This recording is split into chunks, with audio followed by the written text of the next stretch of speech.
he told you to do an exercise, it will never be like... still not a walk in the park, yes, but you're definitely stronger. Yes. Because I want to believe, and also for you, Griffin, when people come into the gym, and I've been guilty of this, whereby you go into the gym, you're like, okay, so I'm this kgs, in X amount of time, I need to be this kgs. And most of the time, the instructor looks at you like, look at this one. That's not the point.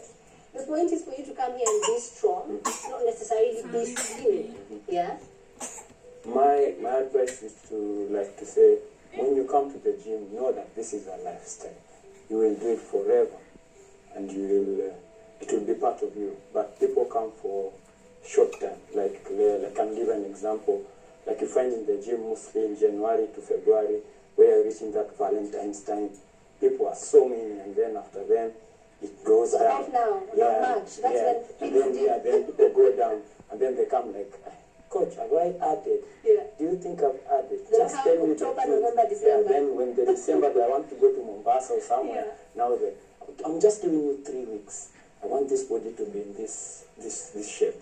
So it's a lifestyle, and you need to have a lot of discipline to do that. And even as we say gym, because I want to make this as accessible as possible for everyone. We're saying gym, but really what we're talking about is being active.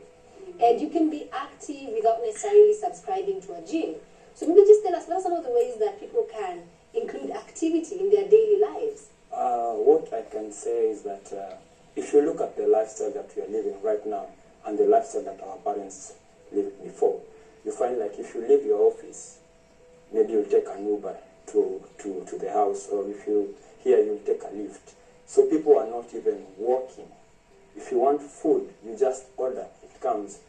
Rather than when you go back to the older days, like my dad, he used to walk to town. I'm like, hey, I'm tired, give me a chalk. He's like, yeah, you walk, man, you walk. So you find like things have changed. Even the structures of the buildings that are being made these days, there's no space for kids to play. You find it's just a big block, and parking, and then that's it. Yeah. So the way things have changed, it's really affecting also our lifestyle, because the way we used to live playing those pre-kitchos, those games, used to make us so active. So what I can urge people to keep on doing, if you know you have lived maybe job maybe at around 4, and you don't need to rush to get to home, something, just walk. Walk, and that's all we're asking for. Yeah, just walk. And the thing about walking is that, because I'm currently in the gym, and before joining the gym I was walking, and usually, like she said, when you join the gym for the first time, you ache, you're in so much pain. So for the first time in my life, I joined the gym, and I was not in pain. And when I was telling the trainer about it, he was like, are you active? I'm like, I just walk. He's like, that's it. He's like, fitness is not lifting weights. It's exactly that. You're fit. Yeah. It's like, how often do you walk? I'm like, once a week, not too much. But when I walk, I walk. And I picked that up from my cousin. I see you. And then just to add on what you're saying, it's just, if you have you do modification push-ups, you do squats, maybe you do 15 burpees, you do 15 sit-ups, that's enough. You do 3 rounds, you shower, you go to work. It's just having that consistency of doing that thing every day. Right, so let me just rope in Christine here, because we're talking about the importance of being active. So what tips can you give us when it comes to what we're putting in our bodies? And I want you to advise us mostly from, menus, like what should people consider as family meals? Like what should those kids be eating? How do you set them up to start having healthy habits with food now?